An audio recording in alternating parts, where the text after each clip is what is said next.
विकल्पः अभाव प्रत्ययालम्बना वृत्तिर्निद्रा अनुगूढ़ विषय संप्रमोक्ष स्मृतिः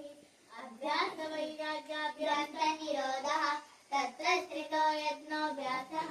तत्र दीर्घकाल नैरन्तर्य सत्काराशयवितो दृढभूमिः दृष्टानुश्रविकाविषय कृष्णस्य वशीकाल संज्ञा वैराग्यम् तत्परं पुरुषख्याते गुणवैतृष्ण्यम् विचलित विचारानन्दास्मिता रूपानुगमात् सम्प्रज्ञातः विराम प्रत्ययाभ्यासपूर्वः संस्काराश्रयशून्यः